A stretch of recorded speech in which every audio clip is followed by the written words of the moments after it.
우리는 하나님의 자녀, 하나님을 아버지로 모시고 있는 믿음의 사람들입니다. 특별히 우리가 천국 생활은 바로 교회 생활을 통해서 체험되고 누려질 수 있다. 우리가 교회 생활을 할 때 모든 일, 행함에 대한 합당한 어떤 입장이 있어요. 입장. 보통 사람들은 어떤 일을 할 때 올바르면 된다. 올바르게 해야 된다. 옳은 걸 해야 된다. 이런 생각이 많습니다. 그것은 틀리지 않지만 설사 올바른 일을 한다고 느낄지라도 내가 이 일에 대한 합당한 입장을 가지고 있는가, 명분을 정확하게 갖고 있는가를 의미하죠. 우리가 오늘 한번 우리가 어떤 일을 할 때, 어떤 일을 행할 때 합당한 기본적인 이러한 입장을 붙잡고 행하면 그것은 바로 천국 생활의 실제를 가지게 될 것이다. 첫 번째는 마태복음 7장 13절과 14절에 기록되어 있습니다. 읽어보니까 좁은 문으로 들어가라. 멸망으로 인도하는 문은 크고 그 길이 넓어 그리로 들어가는 자가 많고 생명으로 인도하는 문은 좁고 길이 협착하여 찾는 이가 적음이라. 여기 보니까 좁은 문 이런 단어가 있고 또 하나 14절에 협착한 길. 문과 길이 있는데 둘 다 이렇게 좁습니다. 그래서 좁은 문 그리고 이제 협착한 길, 아주 좁은 길이죠. 걷기가 쉽지 않은 그런 길을 이렇게 말씀을 합니다. 우리가 구원을 받고 믿음으로 가는 이 모든 길은 어떻게 보면 좁은 문을 통과하고 협착한 길을 걷는 것과 같습니다. 실제로 오늘 보면 말씀에 14절에 생명으로 인도하는 문은 이렇게 말합니다. 좁고 생명으로 인도한다. 이 생명이라는 단어는 조회라는 단어입니다. 우리의 신앙생활은 하나님의 그 생명 조회를 우리가 먼저 영접하는, 받아들이는 거죠. 우리가 그 생명을 먼저 받아들인 다음에 우리가 이제 또 그 생명 안으로 들어가야 되는 거예요. 생명을 우리가 영접한 다음에 우리가 생명 안으로, 조회의 생명 안으로 들어간다는 것은 바로 우리가 이기는 자가 되는 것이고 천국 혼인잔치의 누림을 갖는 것입니다. 우리가 주님의 열매로 수확되는 것을 의미합니다. 그러니까 우리는 주님의 생명을 우리 안으로 영접해야 돼. 이건 구원받는 거죠. 그러나 우리가 이제 그 생명 안으로 반대로 우리가 깊이 들어가서 주님의 열매가 되고 이기는 자가 되고 혼인잔치에 참여하는 그 길은 좋은 문을 들어가고 좁은 길을 걷는 것이다. 이렇게 말씀을 합니다. 항상 우리가 들어가는 이 문이 좁지만 사실 이 문은 순간적으로 이렇게 들어오죠. 이렇게 들어올 때 좀 문이 좁다는 거예요. 들어오지만 이 길은 계속 가야 되는 거예요. 계속 가는 길이죠. 그래서 항상 우리가 어떤 일을 봉사를 하고 주님을 섬기고 일할 때마다 내가 이 일이 진짜로 좁은 문으로 들어와서 내가 좁은 길을 걷고 있나, 협착한 길을 걷고 있나를 한번 늘 생각을 해봐야 돼요. 봉사도 어떤 사람들과의 관계나 어떤 일을 할 때도 넓은 길, 넓은 문 이렇게 쉽게 이렇게 할 수도 있지만 진짜 내 입장에 항상 모든 일에 대해서 하는 일에 대해서 좁은 문을 내가 통과하고 내가 협착한 길을 내가 믿음으로 걷고 있나 한번 이것이 그냥 올바르다고 해서 다 좋은 게 아니라 바로 내가 이 일을 좁은 문과 협착한 길을 가고 있는가 이것을 한번 점검해 봐야 된다. 그러면 여러분들은 합당한 입장을 갖게 될 것이다. 사실 이 좁은 길은요, 어떻게 보면 길이 좁죠. 좁으니까 어떻게 보면 왔다 갔다 하면 안 되죠. 떨어지죠. 그렇게 갈 수 있는 길이 아니에요. 그리고 좁은 길이니까 남을 막 앞서서 막 갈 수 있지도 않아요. 왜 좁은데 어떻게 뭐 앞서서 가겠어요? 그러니까 이 길을 갈 때 우리가 조심스럽고 자기 마음대로 막 갈 수 있는 그런 길이 아닙니다. 우리가 진짜 이기는 자가 되는 길은 항상 이러한 합당한 위치를, 입장을 우리가 가져야 된다. 이것을 한 번씩 기억해야 될 줄 믿습니다. 우리가 이기는 자, 혼인잔치에 들어가는 길은 사실 좁은 문을 들어온 거예요.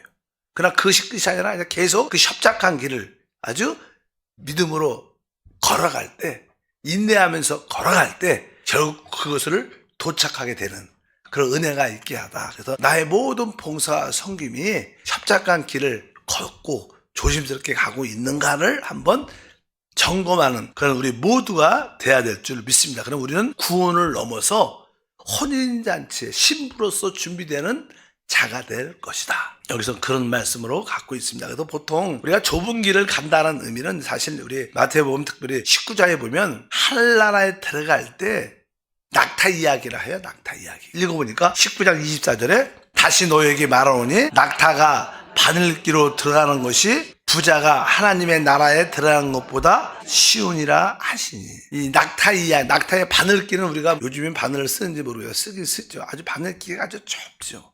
근데 막 낙타는 아주 큽니다. 우리는 태어날 때 어떻게 보면 이 낙타같이 큰 자로 태어납니다. 그래서 뭐 항상 우리가 중심이잖아요. 모든 삶에. 그러니까 우리는 태어날 때 낙타처럼 사실 크고 살면서 이 세상에 낙타가 무거운 짐을 많이 지고 갑니다. 그래서 우리는 결코 우리 힘으로는 그 바늘기에 들어갈 수가 없어요. 들어갈 수가 없어요. 어떻게 들어갈 수 있냐? 그러면 우리가 이제 어떻게 보면 낙타가 크고 많은 짐을 짓고 있기 때문에 바늘기에 들어가려면 우리가 아주 얇아져야 돼. 진짜 얇아져. 우리는 할 수 없죠. 근데 얇아지고 그래야지만 그 바늘기로 들어갈 거 아닙니까? 우리가 얇아진다는 것은 이렇게 우리가 감소된다는 뜻이 감소된다. 점점 더 축소되고 작아지면 되는 거죠. 그래서 우리는 원래 태어날 때부터 내중심적으로 아주 크고 낙타처럼 크고 많은 무거운 짐을 드니까 가기가 쉽지 않아요. 좁은 길을 가기가 쉽지가 않아요. 그래서 주님께서 이제 이 좁은 길을 갈 수 있도록 협착한 길을 갈 수 있도록 우리를 어떻게 감소시키는 일을 해요. 우리가 내가 주님을 따르겠습니다. 내가 주님을 사랑합니다. 이 뜻은요. 내가 기쁨으로 감소되겠습니다. 내가 붙잡고 있는 많은 것들을 내려놓도록 하나님이 이렇게 정리를 계속 하시죠. 그래서 우리가 점점 감소돼서 작아지면 그 안에 슉 들어가고 그럼 뭐예요? 천국 그 길에 혼인잔치 이기는 자가 되죠. 그래서 사실 신앙생활 저도 그렇고 여러분도 그렇고 신앙을 우리가 제대로 가고 있다면 계속 우리는 감소됨을 느낍니다. 작년만 해도 또 많은 걸 붙잡고 있었지만 또 올해는 하나님이 좀 더 내려놓게 하시고 더 작아지게 하시고 또 세상에 관계했던 것을 더 끊어지게 하시고 네가 날 사랑하느냐? 그러면 우리 주님은 너는 감소될 마음을 갖고 있어야 된다 이 뜻이에요. 우리는 그런 마음 별로 없고 그냥 계속 크려고 하니까 결코 천국에 하나님 나라에 들어가기 쉽지 않은 거예요. 하나님을 우리가 진짜로 사랑하면 우리는 내가 감소될 마음이 있어야 된다. 특별히 우리 마음의 감소도 중요하죠. 자아에 대한 감소. 사실 어제 불교에 대한 이야기를 한번 들어봤는데요. 불교의 핵심은 108번뇌 하잖아요. 인간 삶에 108개라는 그런 번뇌가 인생의 시도애락이 많고 너무나 그래서 이러한 모든 번뇌와 고통에서 어떻게 이길 수 있는가. 그래서 석가가 열심히 돌을 터갖고 어느 순간에 딱 깨달았죠. 그 깨달은 게 뭐예요? 사람의 모든 번뇌는 욕심에서 온다. 욕심. 그래서 그 욕심을 버리면 진짜 욕심을 버리면 진짜 모든 번뇌에서 모든 것에서 벗어날 수 있다. 그래서 사실 수양한다 돌을 튼다 것은 욕심을 버리는 거죠. 모든 욕심을 버리는 건데 사실 욕심을 버린다는 뜻은요, 이 자기의 자아를 끝내는 거예요, 사실. 우리 주님이 자기를 부인하고, 그러잖아요, 자기를 부인하고. 내가 없는 거죠, 내가. 많은 사람들이 진짜 종교 안에서 구원을 위해서 우리의 근본적인 사실 사단의 생명은 욕심이죠, 탐욕이죠. 우리 안에 다 탐욕이. 그 누굴 위해서 탐욕을 가져? 자기를 위해서, 자아를 위해서 갖는 거예요. 근데 그것을 진짜 내려놓으면 진짜 자유와 구원이 있다고 생각을 불교에서 하는데 근데 그것은 답이 없죠. 사실 근데 자아를 내려놓을 수 있는 길이 없어요. 마음을 비례하는데 모든 것을 비례하는데 근데 사실 우리는 진짜 내가 자아를 내려놔야지 모든 번뇌에서 벗어날 수 있다는 그런 생각이 넘어서 진짜 우리에게는 돌이킬 수 있는 영이 있어요. 영. 우리가 영으로 돌이키면 우리는 내 상태가 중요하다. 내 상태를 너무 면밀하게 자세히 상태를 보는 것도 중요하지 않습니다. 그렇다고 이게 없어지는 게 아니니까. 우리가 영으로 돌이키면 영 안에서 진정한 우리 자아가 끝남을 볼 수 있어요. 내가 영 안에 있을 때만 우리 자아가 끝납니다. 자기를 부인할 수 있어요. 그럴 때 우리에게 참된 자유와 축복이 함께할 줄 믿습니다. 그래서 우리 예수를 믿는 자에게 진정한 구원이 있는 거예요. 그래서요. 어쨌든 여러분들이 오늘 나를 비우면 내가 끝나면 그렇죠? 내가 끝나면 진짜 자기가 감소되는 감소다. 우리가 큰 상태에서 계속 감소될 때 진짜 작아지면 우리는 어떻게 돼요? 그 밤늦게 들어갈 수 있다. 우리는 안 되지만 하나님은 할 수 있다는 거예요. 우리가 가는 천국의 길이, 구원의 길은 은혜로 들어왔지만 이제 이기는 자가 되고 주님의 열매가 되고 신부가 되는 길은 협착한 길을 가는 겁니다. 우리가 작아져야 그 길을 갈 수 있다. 그런 의미로서 말씀을 드리고, 이제 두 번째 입장은 무엇인가? 두 번째 입장은 이제 우리가 모든 것을 할 때 마태복음 7장 26절 27절 이런 말씀이 기록되어 있어요. 나의 이 말을 듣고 행하지 아니한 자는 그 집을 모래 위에 지은 어리석은 것 같으니 비가 내리고 창수가 나고 바람이 불어 그 집에 부딪힘에 무너져 그 무너짐이 심하니라. 이렇게 말씀을 합니다. 아까 우리가 감소될 때 그 의미는 우리가 진짜 하나님의 말씀을 지키는 것일 때, 그것의 핵심은 영을 따라 사는 것이다. 영을 따라 살지 않으면 우리에게 늘 비가 오고 창수, 홍수가 오고 또 바람이 붑니다. 그래서 보통 우리가 오늘 말씀에 세 가지가 나오죠. 바로 비는 뭐 하나님으로부터 오는 거예요. 하나님부터 오는 시험, 우리가 감수될 때 이길 수 있는 길이 하나님께 오는 시험을 우리가 이길 수 있고, 홍수는 우리가 보통 뭐 인재라 그러잖아. 표현 뭐 잘 준비 안 했거든. 홍수가 뭐 비가 올 수 있지만 그 홍수로 되면 인재니까 이거는 사람한테 오는 시험도 있고, 또 바람은, 공중에 있는 바람은 우리가 항상 사단한테, 귀신한테 오는, 그러니까 우리에게는 하나님께 오는 시험도 있고 사람에게 오는 시험도 있고 우리는 사단에게 오는 시험이 있는데, 그 비, 창수, 바람, 근데 우리가 진짜 살아있는 말씀을 붙잡으면 우리가 이길 수 있다는 거예요. 여러분들이 하나님의 살아있는 말씀을 지키는 여러분 되길 주님으로 축복합니다. 두 번째 입장은요, 우리가 어떤 일을 할 때, 판단할 때 무엇을 볼 수 있냐? 열매를 보고 판단해야 돼. 열매를 보고. 되게 중요합니다. 아까는 내가 좁은 문을 들어갔고 협착한 길을 가고 있는가, 이렇게 우리를 판단해야 되고, 두 번째는 합당한 입장은 우리가 어떤 열매를 보고 판단해야 된다. 우리가 한번 읽어보면 15절부터 20절, 거짓 선지자들을 삼가라. 양의 옷을 입고 너에게 나아오니 속에는 노략질하는 일이라. 그들의 열매로 그들을 알지니 가시나무에서 포도를 또는 엉겅퀴에서 무화과를 따겠느냐. 이와 같이 좋은 나무마다 아름다운 열매를 맺고 못된 나무가 나쁜 열매를 맺나니 좋은 나무가 나쁜 열매를 맺을 수 없고 못된 나무가 아름다운 열매를 맺을 수 없느니라. 아름다운 열매를 맺지 아니하는 나무마다 찍혀 불에 던져지느니라. 이러므로 그들의 열매로 그들을 알리라. 여기 보면 우리가 어떤 것을 말하고 가르침을 받을 때 우리가 그 가르친 것만 자체만 봐서는 안 된다. 진짜 우리가 누굴 볼 때는 그의 결국 뭐로? 열매가 어떤가를 봐야 된다. 열매가 어떤가. 우리 주변에도 아주 말도 잘하고 뭐도 막 그렇게 하지만 그 열매가 없으면 그건 결국 잘못된 거라는 거예요. 왜? 좋은 나무는 좋은 열매를 맺게 돼 있다는 거예요. 나쁜 가지는 결코 맺을 수 없다는 것은 여기 가시나무, 가시와 엉겅퀴, 포도와 무화과 열매, 이렇게 두 개가 있어요. 그러니까 이게 가시와 엉겅퀴는 이 사실 사람이 타락한 이유는 사단이기 때문에 결국 이 땅에 가시와 엉겅퀴가 나타나는 거예요. 이것은 뭐예요? 사단에서부터 오는, 사단으로부터 이 가시가 우리 엉겅퀴가. 그러나 주님으로부터는 뭐예요? 포도나무 열매와 포도와 무화과를 맺게 돼 있다는 거예요. 그래서 우리가 남들을 판단할 때 혹시 어떤 인도자나 어떤 사람에 대해서 저분이 진짜 좋은지, 그의 가르침을 들으면 좋은 것 같지만 그의 열매를 봐서 열매가 좋으면 그 사람은 좋은 거예요. 그렇지 않으면 혹시 결과가 안 좋을 수도 있겠지만 결론은 열매로 판단해야 한다는 거 말씀인 줄 믿습니다. 그래서 가르침 자체, 우리가 뭐 우리 교단에도 우리 뭐 장로교단은 이렇게 가르치고 오순절은 이렇게 가르치고 또 어떤 교회는 이렇게 가르치잖아요. 가르침이 중요한 게 아니라 그 결과가 중요한 결과. 우리가 종종 이단들을 보면 그들이 잘 가르치고 뭐 강요하고 막 그러지만 나중에 보면 뭐 가정을 파괴하고 결국 사회를 파괴하고 열매들이 좋지 않은 게 이단들이 많잖아요. 우리는 결국 모든 것을 열매로 판단할 수 있어야 된다. 나의 어떤 입장은 항상 열매가 있는가 없는가로 우리는 서로 볼 필요가 있다. 그래서 열매에 대한 말씀을 많이 합니다. 세 번째는 21절부터 23절이니까 나더러 주여 주여 하는 자마다 천국에 들어갈 것이 아니요 다만 하늘에 계신 내 아버지의 뜻대로 행하는 자라야 들어가리라. 그날에 많은 사람이 나더러 이르되 주여 주여 우리가 주의 이름으로 선지자 노릇하며 주의 이름으로 귀신을 쫓아내며 주의 이름으로 많은 권능을 행하지 아니하였나이까 하리니 그때 내가 그들에게 밝히 말하되 내가 너희를 도무지 알지 못하니 불법을 행하는 자들은 내게서 떠나가라 하리라.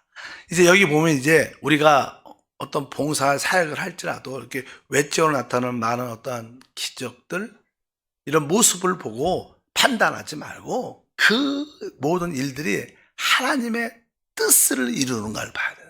하나님의 뜻을. 그러니까 우리가 판단할 때 아까 열매로 봐야 되고, 또 여기서 어떤 외적인 기적이 목표가 아니라 그 하나님의 뜻이 이루어지는 거예요. 여기 말씀에 그렇잖아요. 바로 주여 주여 하는 자마다 다 천국에 들어갈 것이 아니요 다만 하늘에 계신 내 아버지의 뜻대로 행하는 자라야 들어갈 것이다. 그 아버지의 뜻. 근데 여기서 사실 우리가 설명하십시오. 아버지의 뜻을 어떻게 알 수 있냐? 아버지의 뜻대로.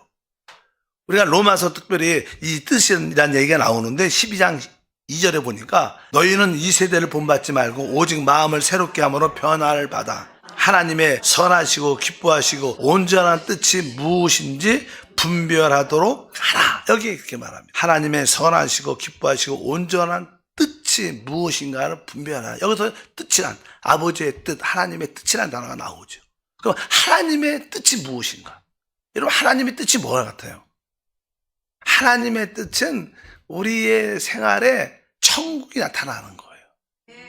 근데 우리가 구원받은 우리가 구원받은 후에 하나님의 뜻은 천국 생활이 뭐예요? 실제로 영적으로 말하면 올바른 교회 생활이 그리스도의 몸을 만들어요. 교회는 그리스도의 몸이라고 말하잖아요. 그러니까 그리스도의 몸된 생활을 할 때 우리 모두가 하나가 될 때 주님의 간증이 되고 주님의 영광이 되고 주님의 목적이 이루어져요. 그러니까 하나님의 뜻은 우리가 합당한 그리스도의 몸으로 지어질 때, 종종 교회 안에서도 여기에 선지자 노릇을 한다, 이 뜻은 쉬운 말로 지금을 하면 설교하고 가르친다는 뜻이에요. 선지자니까 설교하고 지금은 가르친다는 뜻이고, 귀신을 쫓고 능력을 행하는 그런 일을 하죠. 근데 주님이 내가 모른다는 거, 도무지 모른다. 왜? 주님이 그들을 모른다는 뜻이 아니라 그들의 했던 사역을 인정하지 않는다는 뜻이에요. 왜? 그들은 주님한테 허락받고 그런 일을 한 게 아니라는 거예요. 주님의 뜻대로 한 게 아니라는 거예요. 우리 주변에도 종종 아주 설교를 잘하고 성경을 잘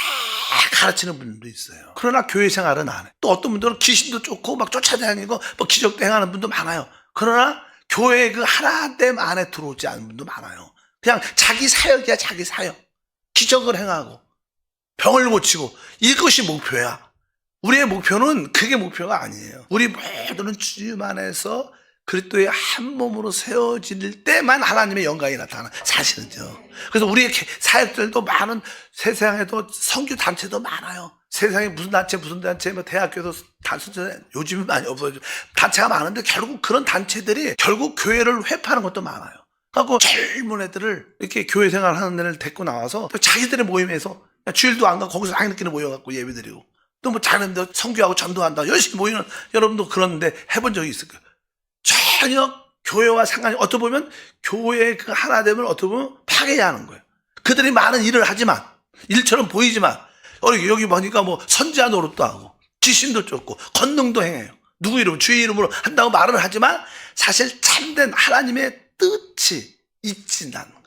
종종 막 기적을 행하고 많은 일을 행하는 사람들은 보면 하나님의 뜻과 상관없이 어떻게 보면 그 자기의 은사의 능력으로 자기를 높이고 자기를 나타내요. 말은 그렇게 안 하지만 또 많은 사람들은 그 기적 자체를 보고 쫓아내는 사람도 많죠. 그래서 우리가 여기서 분명히 주여 주여 하는 자마다 천국에 들어가는 게 아니라 뭐요? 아버지 하나님의 뜻대로, 하나님의 뜻이 무엇인가? 뜻은 우리 모두가 진짜로 하나로 영적으로 그리스도의 몸으로 지어지는 겁니다.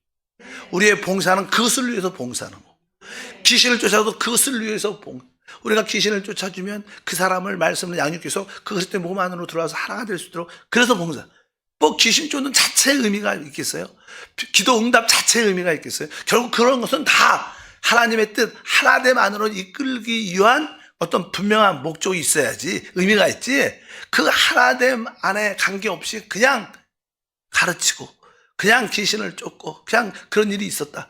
또 교회 안에서도 많은 일들이 있죠. 많은 사람들이 그냥 교회 왔다가 치유받고 가요.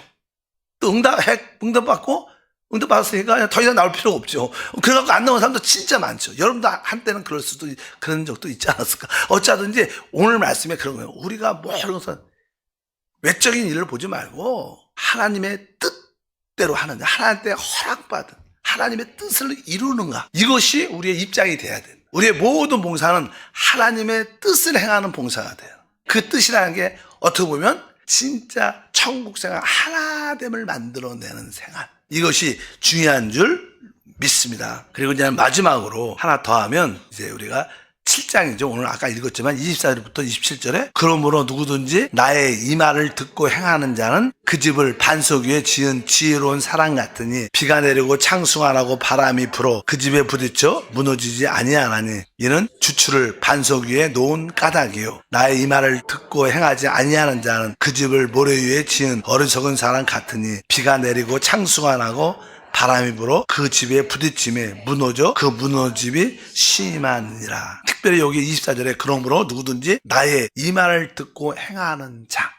그러니까 우리가 주님을 섬길 때 우리의 기본적인 입장은 죽은 문자, 기록된 문자가 아니고 살아있는 그리스도의 말씀을 따라 행해야 된다. 우리 입장은 항상 그럽니다. 보통 일반적인 그냥 기독교적인 마음이 있는 사람들은 그냥 성경 기록된 말씀에 집착을 많이 해요. 그러나 살아있는 말씀은 그리스도시고 성령이셔요. 우리는 우리 안에 성령에 순종하는 생활이 진짜 중요해요. 그래서 우리 성령을 따라 행하라고 계속 신약은 말하는 거예요. 그분이 살아있는 말씀이니 우리는 죽은 문자를 따라 내가 행하는 신앙생활이 아니라 살아있는 그리스도의 말씀을 따라 행할 때 그 집이 아주 기초 반석 위에 단단하게 지어져서 비가 오고 장수가 오고 바람 불어도 끝까지 남아있다는 거예요. 그렇지 않고 그냥 죽은 문자, 그냥 문자적인 그런 가르침을 따라, 모두 사실 세상 종교는 다 교리의 가르침이죠. 사상적인 가르침입니다. 생각에 주입해갖고 그 어떤 교리를 가르쳐, 교리.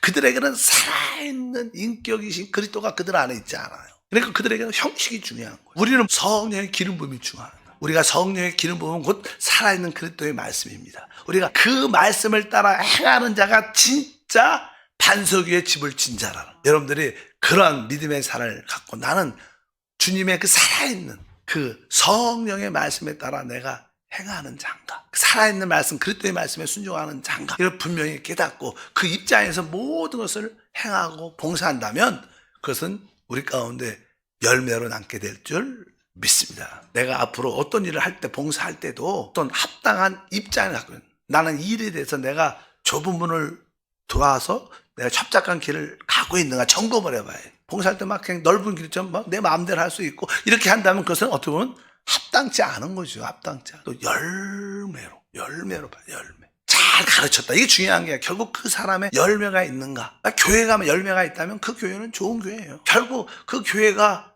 또 어떤 재직이 사역자가 결국 열매가 없으면 문제가 있는 거죠. 항상 그 모든 그런 열매로 모든 것을 판단해야지 외적에 보이는 가르침이나 이런 외적인 모습을 갖고 판단해서 안 된다. 여러분들이 그런 은혜와 생각이 있길 바랍니다. 하나님 아버지 감사합니다. 다시 한번 기도합니다. 우리 하나님의 자녀로서의 합당한 행함과 모든 봉사의 그 입장, 명분이 확실하게 하소서. 주님이 주신 그 명분 입장 안에서 내가 모든 일을 하고 있는가를 점검하게 도와주셔서 하나님의 뜻을 이루는 자가 되게 하옵소서. 주 예수 이름으로 기도합니다. 아멘.